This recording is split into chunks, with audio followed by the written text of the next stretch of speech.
Hey everyone, it's Rob with 4 Songs. So I got to tell you, I'm having a really hard time opening this episode because it's just a fantastic interview. I don't want to say too much to give it a lot away, but I just want to get this thing kicked off and I want to do it justice. So I'm going to try and be brief. So let's see how that goes. So if you've listened to the show before, and I know you have, or else you wouldn't be here, you know the story of the Sweet Lizzy Project and their singer Lisset Diaz. You know they came from Cuba in 2017 to Nashville to record their second album called Technicolor.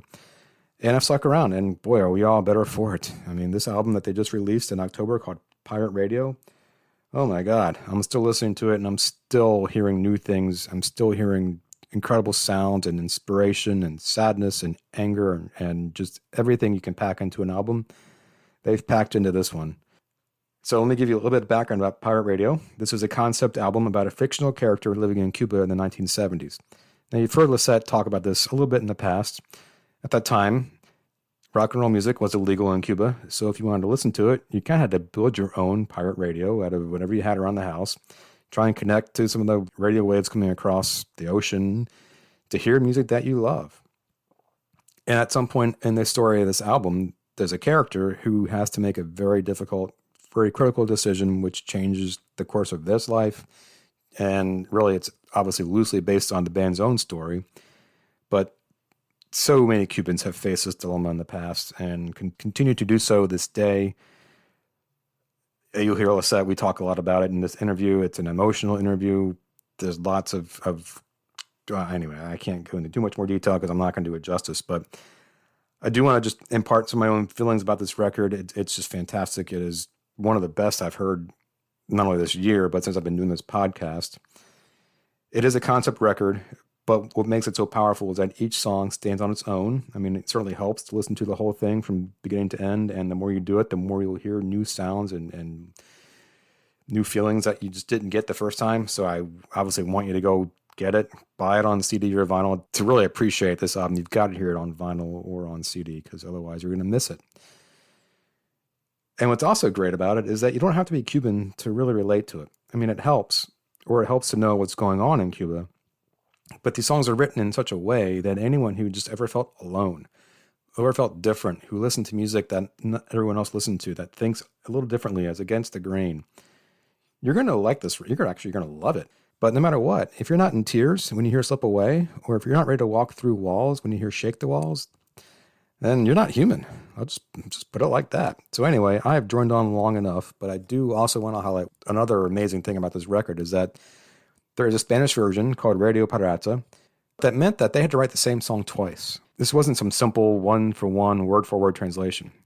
No, the way music works, you have to actually think through it and use the right words, and they're not always going to be the same words you use in English. So, and she talks about in this interview how difficult that was and really how much pressure she felt to get this album done right, because as you'll hear at the end, there are going to be consequences for her speaking out like this and for the band. So I hope this does justice to what they're doing. I hope you listen. I hope you go out and buy this record.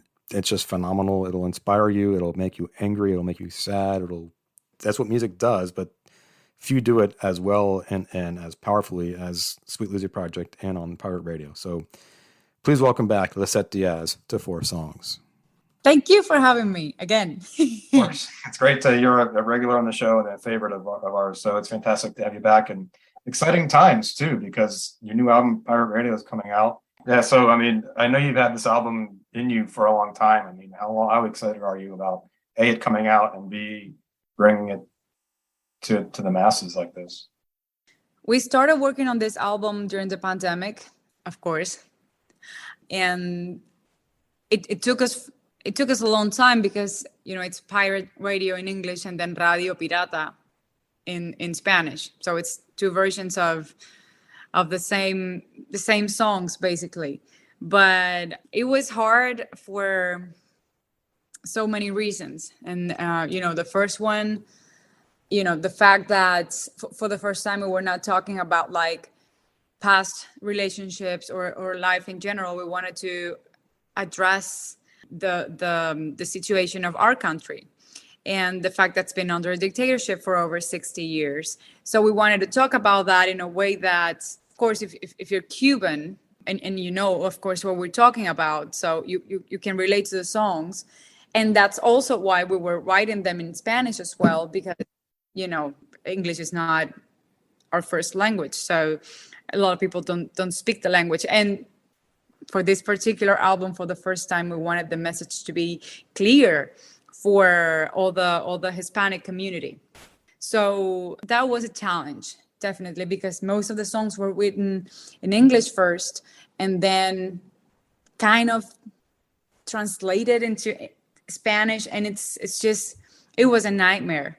And I speak Spanish. It's just that the words are different, the metric, the sounds, some phrases and ideas that we had in English, and they sounded amazing and cool. Then in Spanish, they were just tacky or cheesy, and it's too different. So yeah, it was hard. So it took us a long time, and that's why we're so excited to finally put it out, so everybody can listen to both in English and Spanish. Yeah. And so that's what I wanted to ask you, because you had to write the same song twice. And that I can only imagine. I mean, I can't write a song to save my life, but you had to do it in two different languages. And to a point that people who maybe aren't Cuban and aren't as familiar to what's going on could still relate to it, which I think you did brilliantly. That was a goal. So if you're Cuban, then the songs are going to make sense to you, but we wanted the songs to be as universal as possible. So if you're not Cuban, or you have no idea what Cuba is, still, if you've been in love or scared or angry or anything like that, then the song needs to resonate with you as well. So that's also why it was so hard, because it was very specific, but at the same time, we wanted it to be not so specific. Mm-hmm. But we were lucky enough to have songwriters, brilliant songwriters, that collaborated with us for the very first time for this album. And we're trying to tell the story of this character that we created. And it's an imaginary friend, right, that was living in Cuba back in the 70s and was trying to get a band together or listen to the music that he wanted to listen to, like rock in English, like Elvis Presley or any of those bands that were basically illegal. You couldn't listen to those in Cuba back in the 70s because you could go to jail. So we're telling the story of this generation that was basically punished for having this this taste in music, and that in order to be able to listen to the music that they wanted, they had to create this sort of like antennas or illegal radio machines to get this signal from there was a TV show, a radio show from Little Rock, Arkansas. Wow. That they would tune into to listen to this music. So it's a hard thing it's a hard story to tell in one song. The fact that we had these people working with us made it a lot easier, because okay, we know the story, we're Cubans and we feel it in a different way. So it's good to have input and a different perspective from someone that's going to be able to, okay, this is what you're saying and this is what but we're trying to make this understandable for the rest of the world, for people like them that had no idea of this Cuban story. Or who were some of the people that you worked with? So these were two songwriters from Nashville, Blair Daly and Zach Malloy. Then we had the honor to work with Sam Hollander, which is another songwriter, and he helped with Shake the Walls, which is one of my favorite songs in the album. So having him, who he's written songs for so many people, and it was just unbelievable, the fact that he was speaking with me on the phone and saying, I love the idea for this song and I want to be a part of it. I'm like, what? It was so cool, and he's super nice. Cool. Well, so we'll be talking about 4 songs in particular: Pirate Radio, the title track, Black Waters, Slip Away, and Shake the Walls. And I think we've already kind of talked about some of the general themes, at least lyrically, and And well, one thing I took away from the album is that it's a heavy, obviously very heavy topic, very heavy subject, but there is hope. I think at the end, you feel like there is optimism and belief in a better world. And I can imagine that's probably hard to do, and just given what's going on everywhere. You know, the cool thing about this album is that it's a concept album, meaning that every song is related, or at least that was our purpose. I guess it'll take, you have to listen to it several times to be able to get that, but that was our idea. So I remember that we had this blackboard and we were writing, like, we don't know the lyrics to this song, or we don't know the words yet, we don't even know the melody, but we know how the story's going to go. So this is the introduction for our character, or because we had this, and you can tell this is not literal, right? You're not, you don't have a person in the in the song or the album, but we were thinking about the timeline for this person that was born in Cuba, that wanted to have a band, that wanted to listen to music, and how he starts to fight these obstacles, and what happened to him in this case is that eventually he has to say goodbye, he has to leave the country, and that's the story of the person, which is the story of many Cubans. Yeah, we're everywhere, so everybody has a story, and this is our take of one of those thousands of stories. Yeah, we'll jump right into it.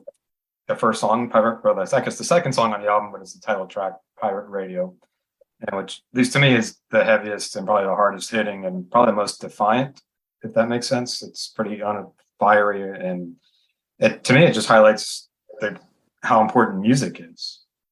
Yes. Like freedom. And so, yeah, so I guess starting with that, I mean, how did the song come to you? And it seems like talking about the radio and the headphones and you can't, does that struck me, because I was saying earlier about it being, it resonates beyond folks who aren't necessarily familiar with the Cuban situation. And I just think of like myself as a teenager listening to a song my parents didn't want me to listen to. And I had my headphones on and no one could hear that I was listening to this stuff. And that was like my security in a way. Yeah. And I think the most important thing about this song is that it sets the sort of like the irreverent attitude of the character and the album in general. So this is not going to be a sweet album. This is going to be about, protest, about fighting. It's going to be about standing up for your rights. This is the album you're going to listen to.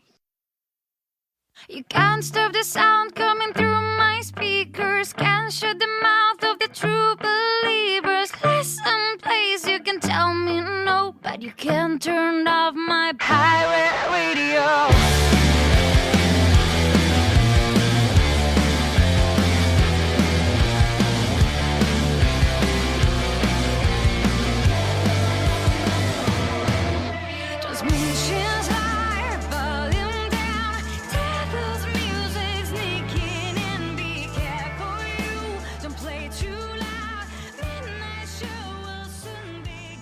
And I love that it's kind of violent in a way. Like it's a lot more rock than what we had done before. And the rest of the album is not like that. But I just like that we start very strong, and it goes along with the message of the song.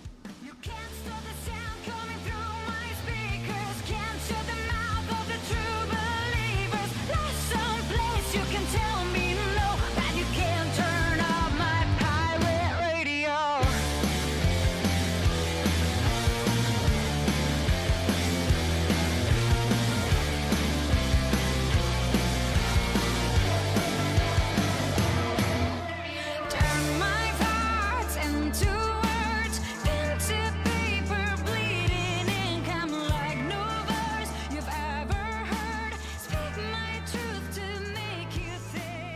I mean, but I think the way the final version, it's almost very punk rock in a lot of ways. But I mean, the lines I like the best are, obviously there's I know you're watching and you're listening, so keep listening. Like that's that defiance. Like, okay, I don't care anymore. I don't care. Yeah.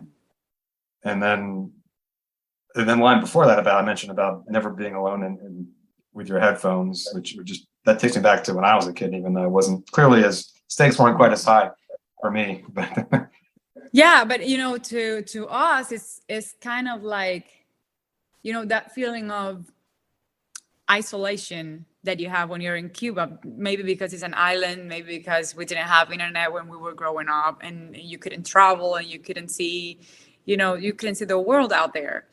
So you have to kind of imagine what's happening out there, because there are shows out there, like your favorite artists, they're playing real shows out there, and you can see them, and they're not gonna come to where you are. So you have to imagine all that. You have to create your own world, and kind of, music has been an escape for all of us, really. So that's part of the meaning behind that line. Another nation, another station.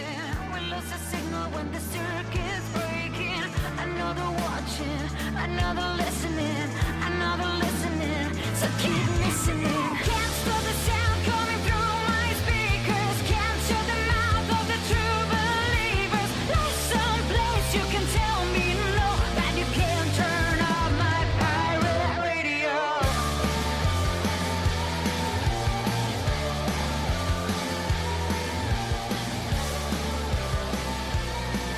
But you can't turn off my pirate radio.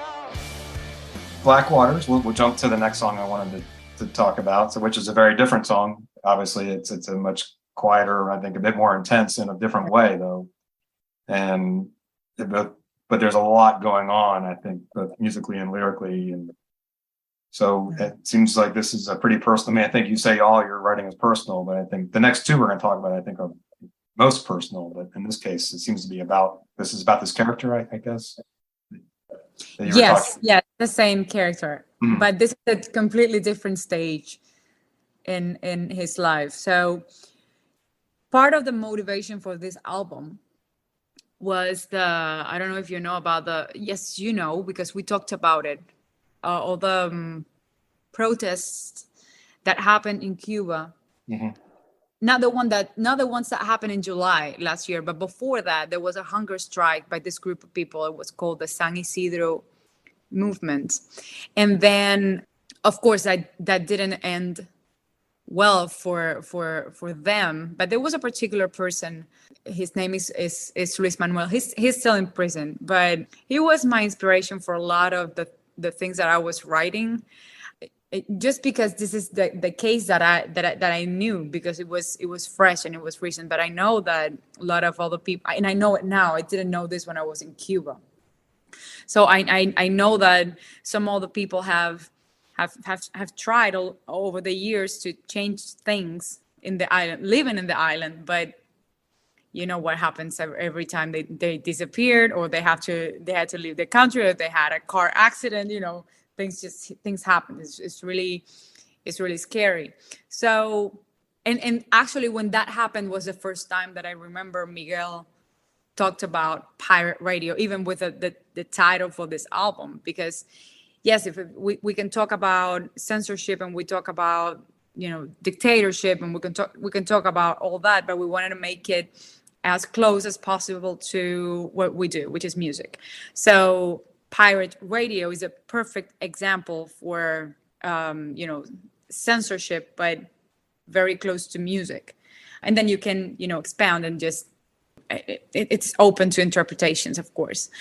So in this song, Black Waters, I was thinking, like, it's like my country doesn't want to be saved. It's like for so long it feels like people are not ready to be saved. It doesn't matter if you send it, like if God sends a person that's willing to fight and is willing to guide everyone. No, and they won't see it. They will reject it because they've been so used to this dictatorship for so long that it's kind of like Stockholm syndrome or something like that. So you won't see your savior when it comes to you, kind of like, I don't know, like a version of Jesus, right? And you just you'll send them to jail and you won't defend him. And that's what happened to this real person that I'm talking about, who was part of that hunger strike 2 years ago. And it's what is happening to my character in this song.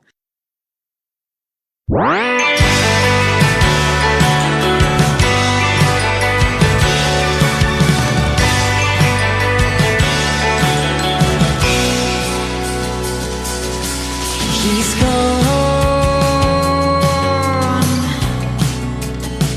Too many ghosts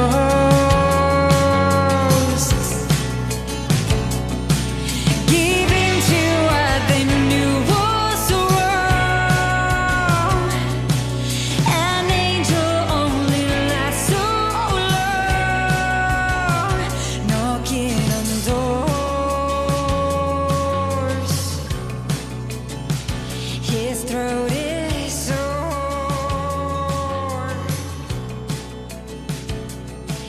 They saw him bleeding underneath, pretending like they could. So the country's obviously failing. It's falling to pieces. Everything is a mess, and still people won't listen. People won't help. People won't do anything about this person that is just trying to get freedom, not for himself, but for everybody.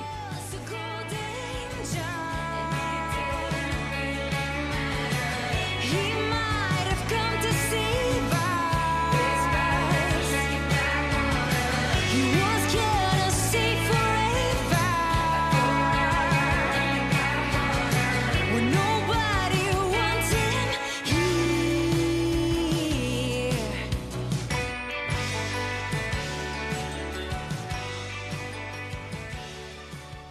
Yeah, I thought this was, I mean, I like all the songs, but this one really jumped out.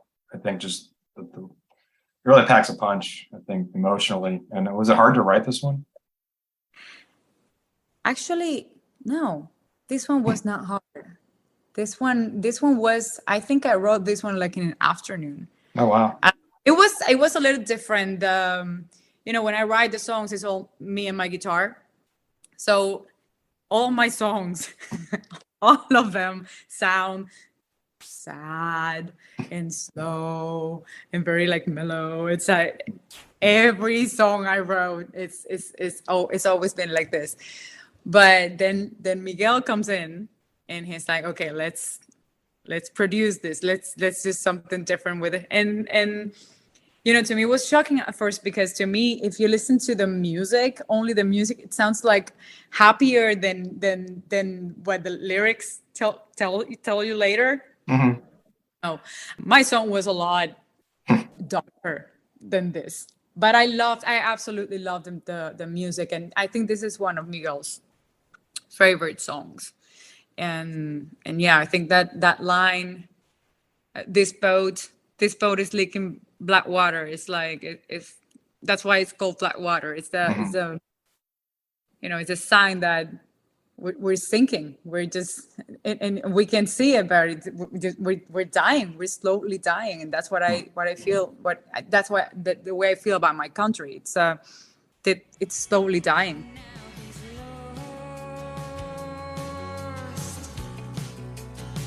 Like the rest of us.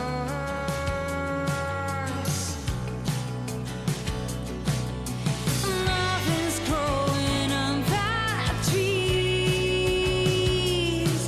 There's poison in the air we breathe. Oh, he was a golden child.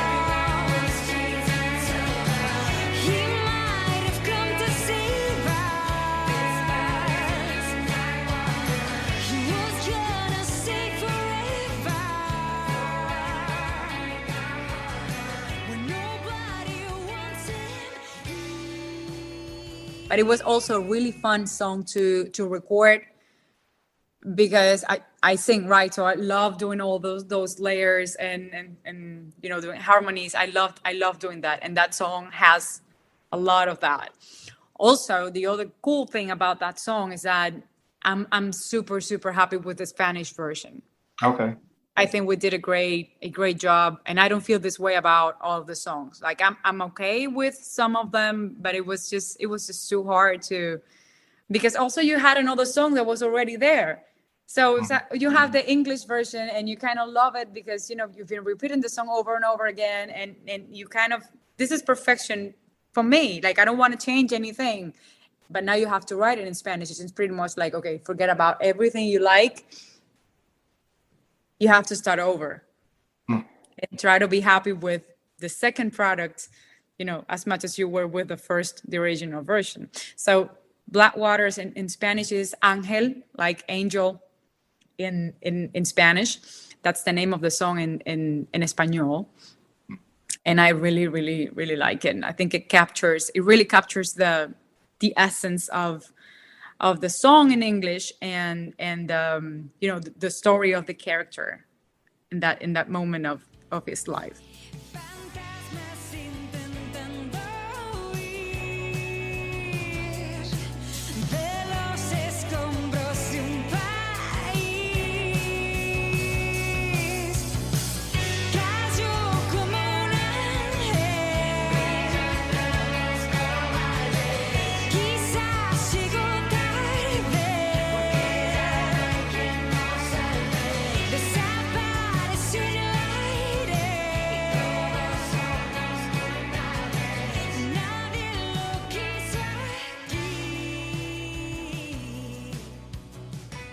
Yeah, but like you say, I mean, it can't be like a one-to-one translation. So, I mean, how that must have taken you. And we already talked about this earlier, but just that must have taken you a long time.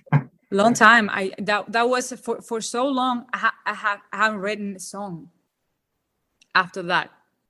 I've been busy also because, you know, putting a song out is the easy part. Then all the promotion, and then if I'm on tour, it's I can get things done when I'm on the road. I don't know. It's not that I get lazy. It's just that, you know, my brain is somewhere else with a live performance. But when I was writing Pirate Radio, English and Spanish, and then especially the Spanish part, that was my first thought when I woke up, and the last thought when I went to bed. And it was a lot of pressure because we had to turn it in. We turned this in August 2021. Oh wow. It had to be done by then, because otherwise we were not going to be able to have the vinyls for the release date, because the line was just it's ridiculous. I hate the music industry. It's just, it doesn't make sense. So we had to work every day. And it's not like when you go to the office and you come back home and that's it, and you wait till the next day. No, in our case, you just don't know when to stop and just keep thinking. And I have a problem. My brain is not okay. It's always and I was not getting things done anyway. I remember one time I went to the studio and I was supposed to sing and I couldn't sing, and I was like, what am I doing? I mean, this is the reason why I'm doing this. This is the reason why I moved to a new country, because I wanted to have I need to be able to sing, and I couldn't.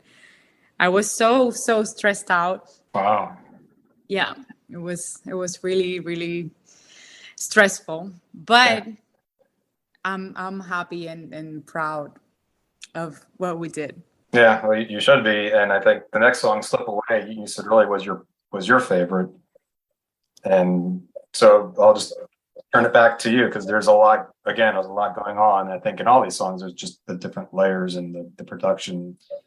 But what about this song makes it, what does it mean to you? And of all the songs, why is this one your personal favorite? I love everything about this song. I love the music. I love that the way it starts and the way it ends, that riff. That was, so Miguel got a new guitar. This was 2020, and he was trying the guitar, and he always says that the cool thing about getting new instruments or new pedals or something is that the first time you try it, something comes up, like something magic happens, like a new song. And he started playing that out of the blue. I'm like, what is that? I don't know. I'm just trying this thing. Oh no, you're not just trying that thing. That's a song. That has to be a song. And we just left it there. I recorded on my phone, and then months later, when we were working on the album, I remembered that riff, and I'm like, we have to use this in the song that we're writing now. And that became the beginning of the song.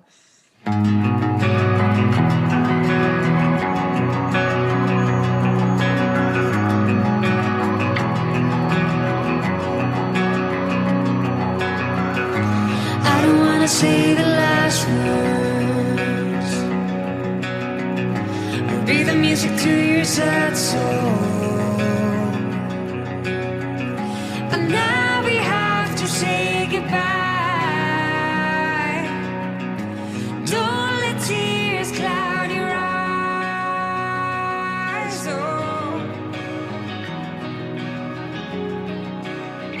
I was left away.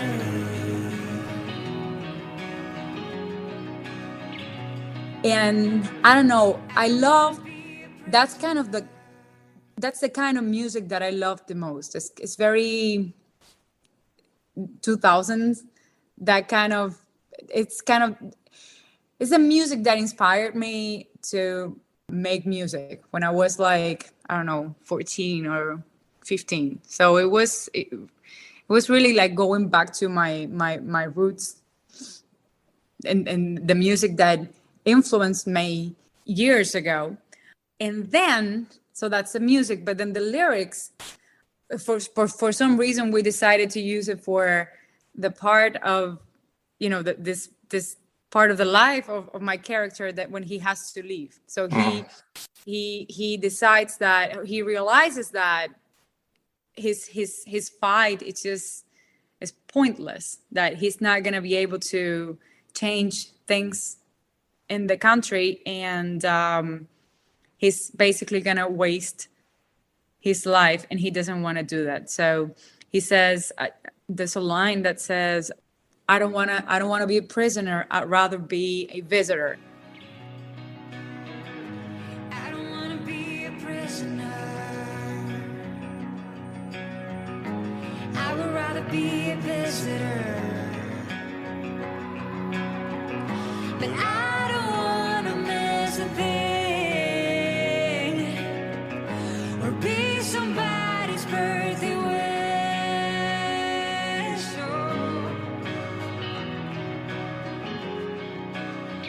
I was left away. And that for me was so powerful, because that's what we all become. We become visitors. We just visit our homes in Cuba because we have to. And it's not a choice. And we miss a lot. We miss our family, the kids in the family. We miss the way they're growing. We miss everything. And when you go back home, they change things around. The house is not the same. Your neighbors are different, and you become a visitor.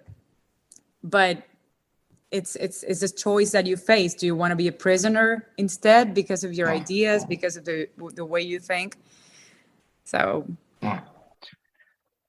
yeah, the line that I like is, now we're living in a ghost town, and then miles away and years apart, what was my home, I wish I could say, but I'm already gone. I mean, yeah, because when I was thinking, when we were writing the lyrics, I was thinking that, okay, this is the last walk, the last conversation that you took with, somebody, with could be your friend, could be your brother, could be your wife, could be anybody, and you're saying goodbye. And and you feel that way. You feel like it doesn't matter. It doesn't matter if I wish I could stay, but the truth is that I'm already gone. I don't belong here anymore. People are rejecting me. I'm not socially accepted anywhere. I can't get a job because of the way I think. So I'm already gone. I don't exist here. My life is over in my own home. The city of the lighthouse,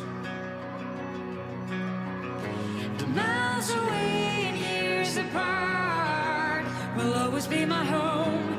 I wish I could stay, but I'm already gone. I will slip away. I will slip away. I will slip away.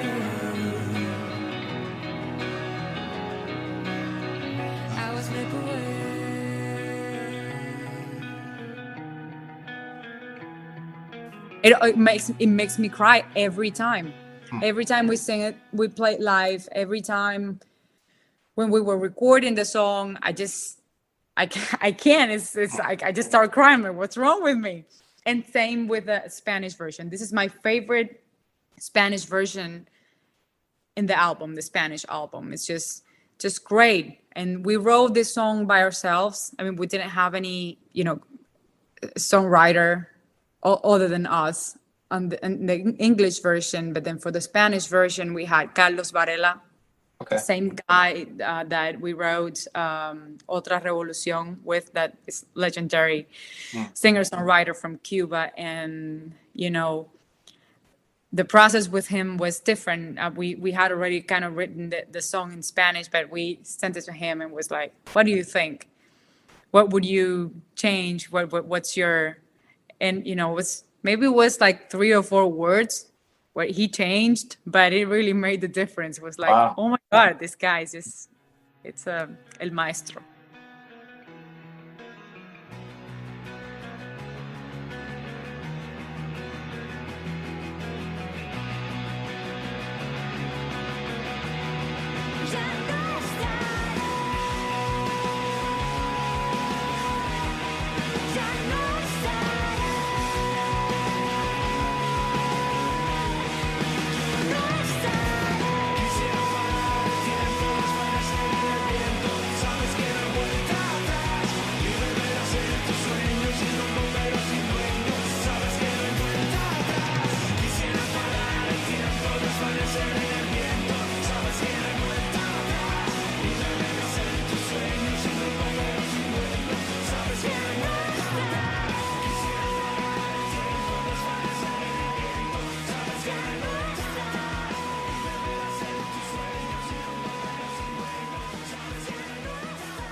So I want to be respectful of your time tonight, Lisset. So we'll wrap it up with "Shake the Walls." And you mentioned kind of earlier that the last song was kind of like 2000s era. This is kind of like, to me, kind of 80s.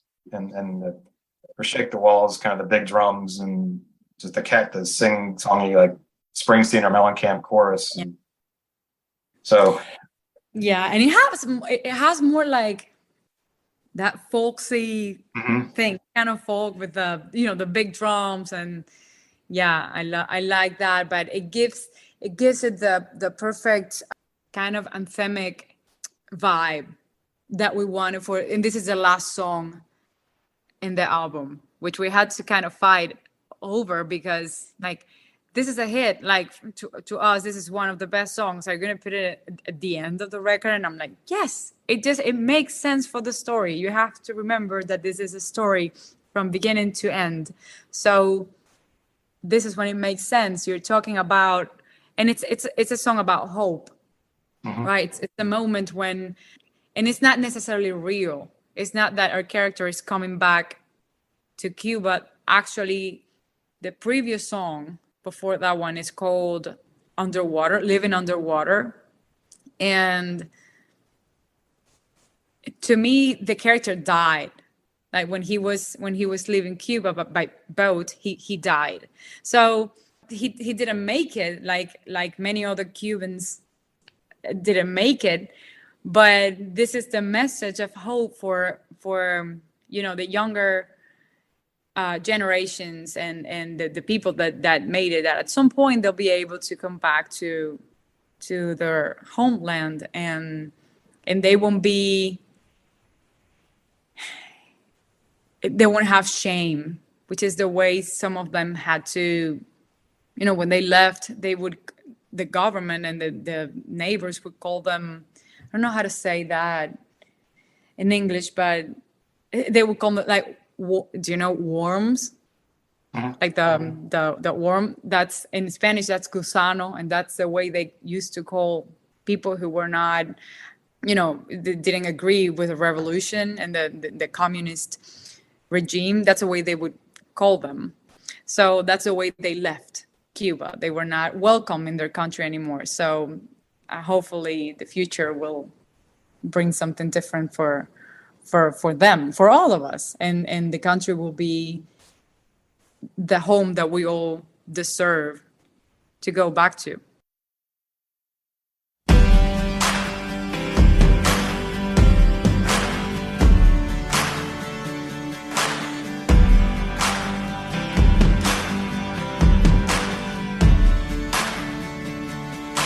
Hey, can you feel it? We're coming home.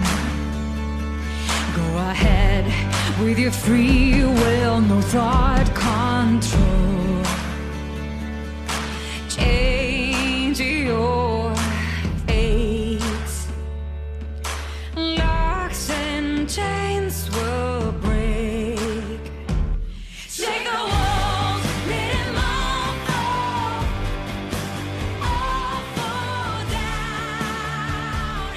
Sing your songs, feel the applause. Yeah, because I think the way when I listen to the songs, you listen to it all the way through, and you are kind of left with, this is like the wake up at the end in a way. Like there's hope. Yeah. There's a way forward, and it's like we've gotten this far.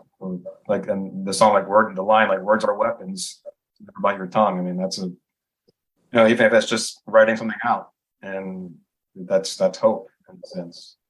Yeah. It's like, say it loud and proud.